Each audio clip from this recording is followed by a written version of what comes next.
মরহুমা বেগম খালেদা জিয়ার শোক বইয়ে স্বাক্ষর করবেন এবং এরপরে আমাদের নির্বাচনী প্রচারণায় অংশগ্রহণ করবেন। এই গজরের লগ্নেও বিকেলেও যারা আমাদের সাথে আছেন সবাইকে বিশেষ ধন্যবাদ জানাচ্ছি।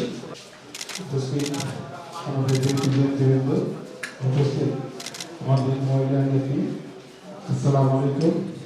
তিনটি বিভাগের প্রধানমন্ত্রী দেশনেত্রী খালেদা জিয়া আকর্ষণীয় ব্যক্তি, যাকে আমরা মায়ের সমতুল্য হিসাবে দেখেছি। আজকে আমাদের দেশে ভোটের অধিকার স্বাধীনতা আনতে অনেক কষ্ট করেছেন। আল্লাহ তাকে জান্নাতবাসী করুন, এই দোয়া কামনা করি। পাশাপাশি তার জন্য সবাই অন্তরস্থল থেকে সবাই দোয়া করবেন, আল্লাহ তাআলা যেন তাকে জান্নাতবাসী করেন। এবারে আমার বক্তব্য শেষ হয়েছে।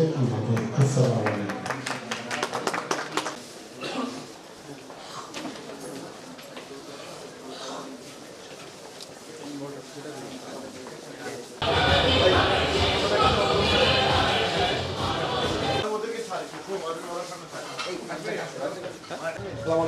ভাই